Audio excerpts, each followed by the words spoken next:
Os problemas do mundo, assim como todos os seus problemas, são todos resolvidos pela ciência. Nota prévia antecipa as possíveis soluções,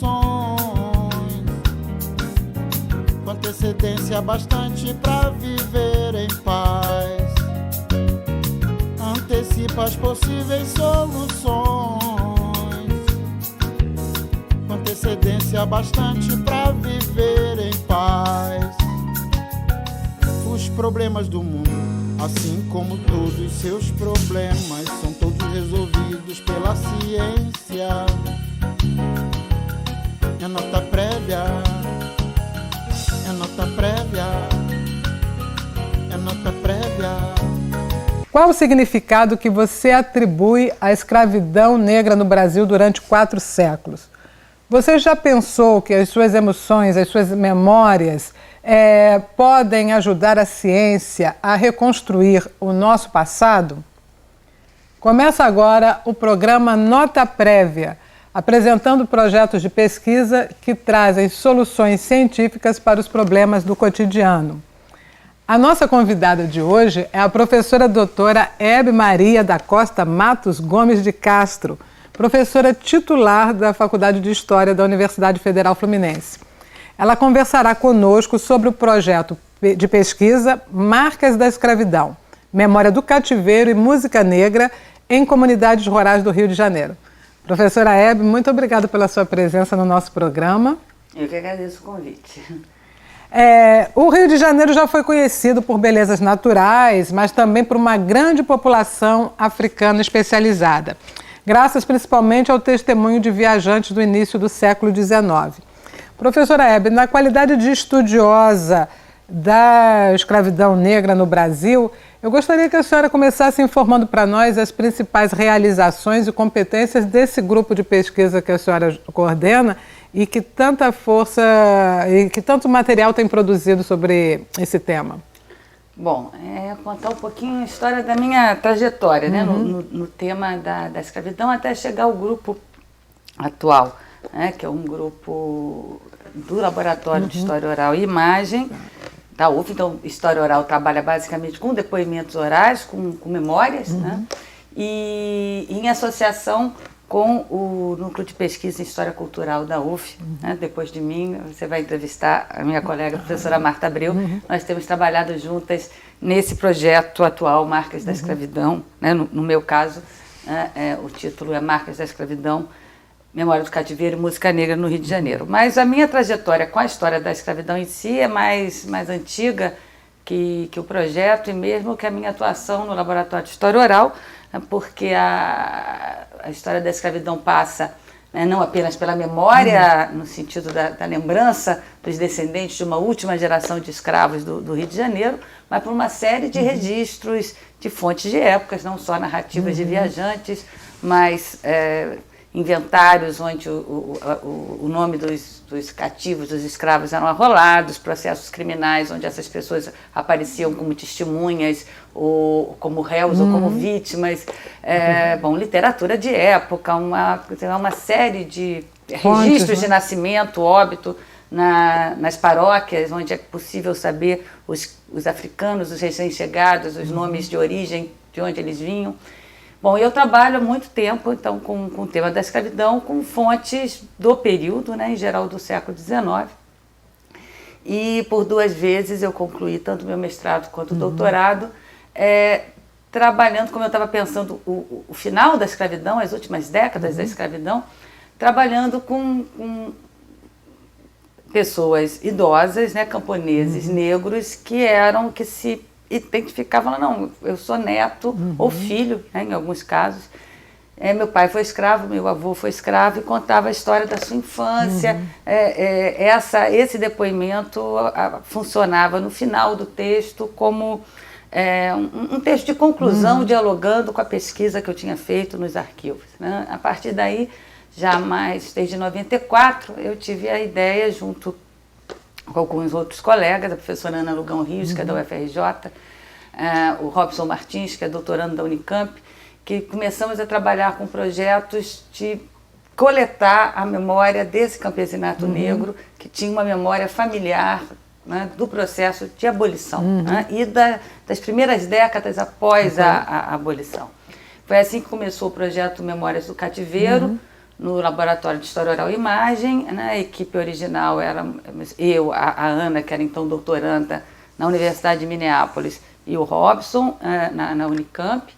E esse projeto foi crescendo, né, a Ana defendeu seu doutorado, publicamos um livro juntas, Memórias do Cativeiro.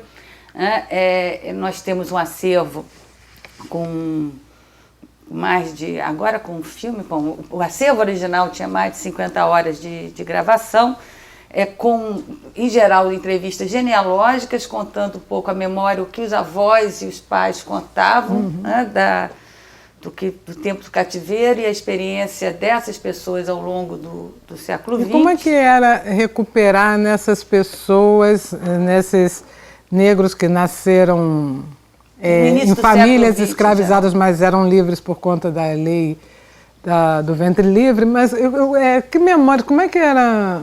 o que isso suscitava nessas pessoas? Você chegou a... O que mais me surpreendeu, né, e é o tema da reflexão, né, principalmente da minha reflexão no livro Memórias do Cativeiro, foi descobrir que essas famílias, elas tinham assim, algumas narrativas, famílias que nunca se conheceram, que nunca se viram em regiões muito diferentes, né, tinham algumas narrativas muito semelhantes, né, havia algumas coincidências narrativas sobre o significado da escravidão, por exemplo, sobre uma memória, você citou aí a lei do ventre livre, é algo que é surpreendente, a ideia, né, do já nasceu o ventre livre, foi antes do ventre livre, foi depois do ventre livre, aparece, né, na memória familiar, e uma série de narrativas, né, padrões narrativos semelhantes sobre os significados da escravidão, sobre a diferenciação da família dentro da experiência do cativeiro, um certo que a gente chamou de diálogo dos tempos, o tempo do cativeiro, o tempo da liberdade, quais são as continuidades, quais eram as descontinuidades. Uma memória que me parecia basicamente familiar, né? Alguma coisa, havia uma transmissão pública, a ideia da escola, da televisão, também impactava essas memórias, mas tinha um padrão de coincidência narrativa que vinha muito dessa cultura familiar e que era muito semelhante nessas famílias rurais, em geral eram comunidades negras rurais, e em regiões do Rio de Janeiro, de Minas Gerais, de São Paulo, em geral o que a gente chama de complexo cafeeiro, onde a lavoura de café que recebeu não só apenas a última geração de escravos, mas eu diria a última geração de africanos chegada ao Brasil. Da África para o Brasil, porque havia a migração interna, o tráfico interno. Né? Mas foi a última né, grande leva de africanos veio para essa região do café e está na base dessa última geração de escravos. Que é bom, né, resgatar isso de que ainda vieram africanos para serem escravizados no Brasil para o café, porque dos trabalhos, numa questão na televisão que eu vi um tempo atrás sobre a cultura do café, ela era colocada no Brasil como se tivesse sido iniciada pelos imigrantes italianos e outros, né? Então, inclusive eu aproveito esse gancho até para perguntar para a doutora Hebe que pesquisas dessa natureza, na sua opinião, poderiam ajudar a resolver quais problemas do cotidiano, né? Como resgatar a memória da escravidão, como é que ela pode impactar hoje em problemas que a sociedade hoje está enfrentando, sociedade brasileira, com essa diversidade étnica e cultural, mas que, né, está passando por problemas dessa natureza de invisibilização, por exemplo. Eu acho que esse trabalho me trouxe muito em cheio para, não menos para o século XIX, mas para o século XX e para os significados dessa memória da escravidão para essas pessoas. Né? De um lado, uma invisibilização do próprio passado, né? Essa ideia, em geral, as novelas sobre o fim da escravidão no café, quando acaba já teve duas, os imigrantes, depois uma outra, mas é sempre assim, tem a Lei Áurea, os escravos saem por uma porta, os italianos entram pelas outras e seria uma substituição física absoluta. Né?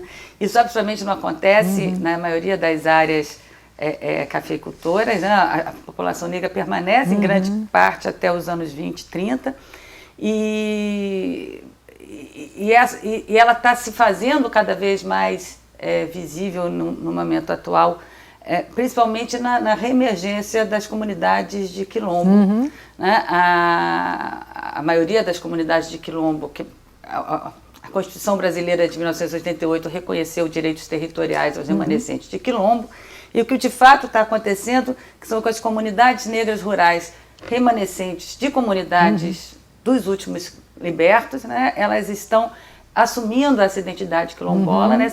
Entendida aí como resistência cultural, né? a todo esse processo, Sim, todo o processo de opressão que vem da escravidão e da invisibilização, e a discriminação que se posterior. seguiu, né? Uma ressignificação da palavra quilombo, não é necessariamente uma comunidade de ex-escravos fugidos, mas são comunidades, em geral, de camponeses negros, com uma memória muito próxima à experiência dessa última geração de escravos. E essa emergência étnica das comunidades de quilombo foi a base. A gente fez o livro Memórias do Cativeiro e editou as entrevistas, tentando mostrar aquelas coincidências narrativas num filme. Foi um filme que trabalhou muito com depoimentos de fita cassete, porque os nossos depoimentos eram em cassete, e imagens de época e alguma coisa que a gente filmou com a comunidade de quilombo de São José da Serra, que é um dos nossos entrevistados. Nós temos entrevistados nesse projeto no Rio, São Paulo, Minas, são várias pesquisas da Ana Rios, do Robson Martins, mas a gente centrou nessa comunidade que se afirma hoje como quilombola e faz... Então chegaremos nela, né? Vamos ver então as marcas que a escravidão deixou no Brasil e quando que a memória individual de negros e negras escravizados farão parte então dessa nossa consciência coletiva. Mas respostas para essas questões só no próximo bloco. Continue conosco, Nota Prévia volta já. Os problemas do mundo, assim como todos os seus problemas, são todos resolvidos pela ciência. Nota Prévia antecipa as possíveis soluções. Enfermeira, você tem uma vocação. Enfermeira especialista exige estudo e muita preparação. Enfermeira, você tem uma vocação. Enfermeira especialista exige estudo e muita preparação.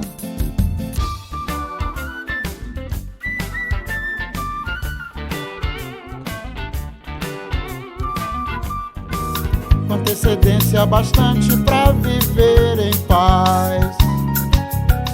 Os problemas do mundo, assim como todos os seus problemas, são todos resolvidos pela ciência. É Nota Prévia. Bom, de volta aos estúdios da UniTV, a televisão da Universidade Federal Fluminense. Aqui você tem mais do que informação, aqui você tem conhecimento. E o tema de hoje do programa Nota Prévia é o projeto Marcas da Escravidão, Memória do Cativeiro e Música Negra no Rio de Janeiro. E a nossa convidada é a doutora Hebe Castro, professora titular da Universidade Federal Fluminense. Professora, nessa volta agora desse bloco, quais as marcas da escravidão? Nos seus estudos e nesse projeto, que evidências você consegue detectar ainda hoje, no caso, no estudo da música, como você identifica, digamos assim, memórias da escravidão ou marcas dessa escravidão no tema música? Bom, eu vou contar então como eu cheguei no tema música, né? Quando a gente fala em marcas da escravidão, na verdade é um projeto muito mais amplo, né, do que esse específico que está ligado à memória em música negra, que seria talvez o meu tema de reflexão mais amplo nos últimos anos, que é essa relação exatamente entre a memória da escravidão e a construção de identidade negra no Brasil, né, não só no século XX, porque você tem, né, no Brasil, desde o século XVII, a escravidão ela é marcadamente africana e, portanto, negra, porém você tem um processo de alforria, você tem uma população livre afrodescendente desde o século XVII, né? E que constrói a sua identidade relacionando com essa memória da escravidão. E isso vai até o século XX, porque você, no século XXI, você pode chegar para o senhor Manuel Seabra, lá da comunidade de São José da Serra, que é filho, não é nem neto, né? No caso dele, é o filho de um ex-escravo. Então, esses registros você deixou fixado nesse vídeo que está com você? O vídeo a gente trabalha exatamente com essa última geração, né? Vou mostrar o vídeo, Memórias do Cativeiro, que trabalha exatamente com a memória dos descendentes dessa última geração de libertos do café do Vale do Paraíba, do Rio de Janeiro, Fluminense, né? Em especial, mas também São Paulo e Minas Gerais. Eu insisto muito nessa questão da última geração, para lembrar que esse processo, que estava sempre chegando africanos, mas também havia um processo de euforia, de forma que você tem, desde muito cedo, né, uma população livre afrodescendente, né, nas mais diversas posições, apesar das restrições da mobilidade social, ainda assim ela acontecia, e ao mesmo tempo um renascer da experiência da escravidão, que foi até o final do século XIX, que faz com que no século XXI haja famílias, né, muito próximas, tanto dessa migração forçada da África, né, portanto de uma memória, né, da própria africanidade, quanto da memória da escravidão. O Memórias do Cativeiro trabalha exatamente, então, com essa memória familiar dos descendentes dessa última geração de africanos escravizados no Brasil. Ele trabalha com uma edição dessas consistências narrativas que eu me referi, né, nos vários depoimentos, associada com imagens do século XIX, da região, e com uma filmagem que, de certa maneira, revisitava as coincidências narrativas a partir da memória dos depoentes da comunidade de São José da Serra. E como isso evoluiu para o estudo da música enquanto uma marca de memória e de lembrança da escravidão? A comunidade de São José da Serra, em especial, né, nessa construção da identidade negra, da identidade quilombola, fica em Valença, no Rio de Janeiro. Né? Ela hoje é o Quilombo, São José da Serra. Ela tem uma identidade que ela recupera o seu passado, né, uma memória da escravidão, mas recupera também para construir uma identidade negra, quilombola, onde a música, especialmente o jongo, né, tem um papel muito central. Né? E esse papel do jongo, que traz, né, toda uma bagagem de tradição, né, que reforça essa identidade negra e quilombola de São José da Serra, que tem se transformado, inclusive, num recurso para a própria sobrevivência da comunidade, né, as festas da comunidade no 13 de maio, em setembro, eles têm uma festa regular em setembro, atraem pessoas, turistas, acho que eu diria, do Brasil inteiro. Essa minha aproximação com o jongo me aproximou com a minha colega Marta Abreu, que trabalha com história da música popular e da música negra já há algum tempo, e nós começamos a refletir juntas, de um lado, né, do papel da música nessa construção política da identidade negra, nessa construção de memória, que era a minha reflexão, e pesquisar nas outras comunidades negras, não apenas em São José, a memória, né, e a prática atual do jongo e que outras manifestações, né, que outras práticas musicais essas comunidades traziam. Né? E assim começou o nosso projeto novo, que é um projeto muito conjunto. Né? Claro que há entradas diferentes, né? A minha entrada é mais nessa discussão de memória e construção, história da construção da identidade negra, mas nós começamos a trabalhar com várias comunidades negras do estado do Rio, principalmente, comunidades do litoral, né? E me chamava a atenção como surgiam comunidades quilombolas no litoral, que era exatamente a área onde chegava, né, as áreas de desembarque clandestino dessa última geração de africanos. Costa Sul, então? A Costa Sul, nós acabamos de falar aqui do quilombo da Marambaia. A Marambaia era um desses pontos de chegada. No Bracuí, outro. Em Paraty, no Caminho da Independência, outro. Né, em Búzios, na Rasa, outro. Então, um complexo muito ligado a essa chegada dessa última geração de africanos. Já clandestina, né? Já clandestinos, mas né, essas fazendas eram fazendas de alto nível de africanidade. E ali hoje há um campesinato negro quilombola, com uma memória muito forte do jongo, mas também de outras práticas musicais. Nossa, né? Uma riqueza. O calango, eu acho que vou deixar a Marta falar um pouquinho mais do calango para vocês, e também uma memória das folias de reis, e a forma como isso tudo era associado pela tradição familiar dessas pessoas. A gente tem também comunidades no Vale do Paraíba, porque eles chegavam nesse litoral, mas basicamente foram trabalhar no café na região da Serra. Então trabalhamos com a região de Valença, com Piraí, também com Duas Barras, né, mas na região oriental, do Vale Oriental Fluminense, com diversas comunidades, onde novamente a prática do jongo foi a nossa... e a memória do jongo, né, foi o nosso condutor, mas, mais uma vez, né, uma série de outras práticas de verso e de música, né, principalmente o calango e as folias negras, né, se apareceram com muita força. E começamos a trabalhar também, aliás, isso estava desde o início do projeto, com a migração, porque essas populações descendentes da última geração de africanos libertos, eles nos anos 30 e 40 tentam se esvaziar a produção do café e eles começam a descer para as cidades e para a Baixada Fluminense em especial. Essa migração inicialmente ela é um pouco rural ainda, eles vão trabalhar na colheita de laranja, que é importante ali na região da Baixada Fluminense antes da grande urbanização.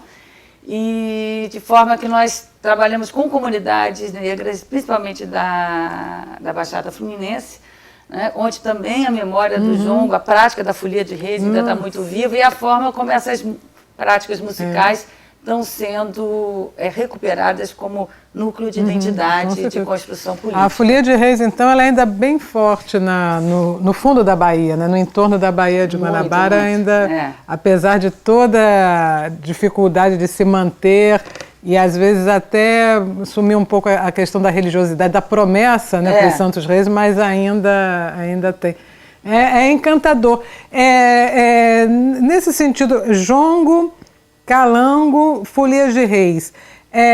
Além de ajudar na construção, resgate e construção da memória, você chegou a ver nesses seus estudos, eu coloco como preliminares porque estamos ainda discutindo o projeto, mas a transversalidade com as religiões, no caso tanto de matriz africana quanto de origem judaico-cristã, você já percebe alguma coisa nesse sentido? Também, acho que Marta pode falar bem mais disso para vocês, mas com certeza, né, é muito forte a presença na folia dos reis, evidentemente, né?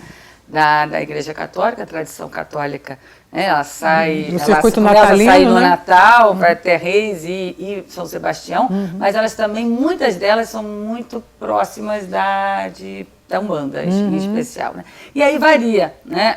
Essa aproximação com a Umbanda pode ser maior ou menor, dependendo da folia. Da mesma maneira, o jongo, ele na sua origem, né, ele tem uma dimensão de mistério extremamente grande e algumas características do jongo, né, elas acabam se repetindo na forma como que essas populações praticam tanto as folias quanto a música mais de baile, mais de lazer do calango. Então, ele também se aproxima de alguma...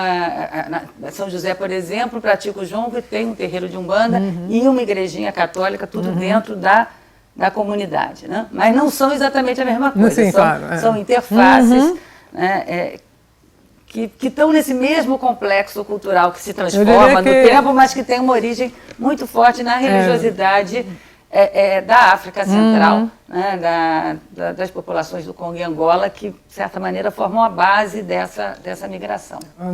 Embora não seja uma pesquisadora na área, mas apenas pela convivência, eu diria que é uma fé profunda com diferentes faces. É a mesma fé católica, umbandista ou de qualquer coisa, mas convivendo na mesma pessoa com a mesma profundidade. Em alguns momentos é muito interessante essas observações. Nós estamos caminhando para o final do nosso programa.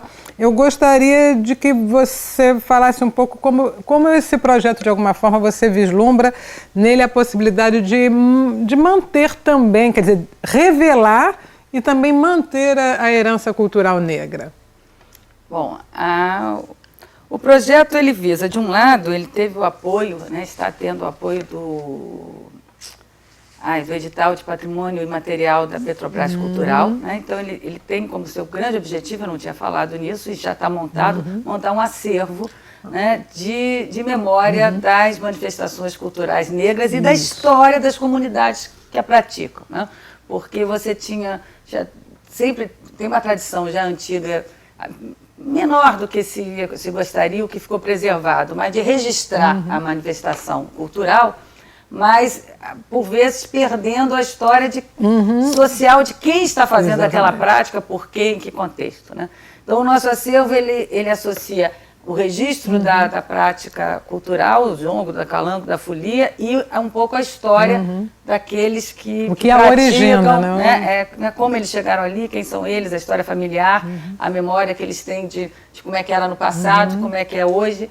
E a percepção de que a cultura está sempre se transformando, né? A tradição não é uma tradição parada, ela tem matrizes centro-africanas, ibéricas, católicas, mas também se mistura. A gente estava falando da religião, hoje em dia um fenômeno grande que atinge inclusive essas comunidades tradicionais é a conversão a religiões evangélicas Isso vai ser tema de um programa especial. Então, há quilombos ligados à Assembleia de Deus, e isso foi um problema de como fazer essas práticas. Elas têm a memória do jongo e vão cantar um hino evangélico jongado, vai tirar um dos pastores entrevistados. Então, você tem uma cultura muito viva, né? E que o que a gente procura registrar é exatamente não só como ela está sendo praticada hoje, mas a memória, né, de como ela se transmitiu, se transformando, mas se conservando também em aspectos muito impressionantes. Muito obrigada, Hebe. Eu agradeço e tenho certeza que nós teremos outra oportunidade de apresentar mais dessa produção científica. Nós agora agradecemos, além da professora Hebe estar aqui conosco, mas agradecemos a sua atenção e nos despedimos lembrando a você que há mais coisas entre o céu e a terra do que a ciência pode explicar. Mas certamente com pensamento reflexivo, com arte, com conhecimento, a vida se tornou mais fácil fora do paraíso. E para completar o nosso programa com arte, nós temos no nosso cenário as pinturas da artista plástica Sônia Bamert, e teremos agora a nossa reflexão embalada pela arte e pela voz da cantora Cristina Couto, acompanhada pela pianista Ana Maria Brandão. Até o próximo programa. Muito obrigada.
Os problemas do mundo, assim como todos os seus problemas, são todos resolvidos pela ciência. Nota prévia antecipa as possíveis soluções, com antecedência bastante para viver em paz. Antecipa as possíveis soluções, com antecedência bastante para viver em paz. Os problemas do mundo, assim como todos os seus problemas, são todos resolvidos pela ciência. É nota prévia, é nota prévia, é nota prévia.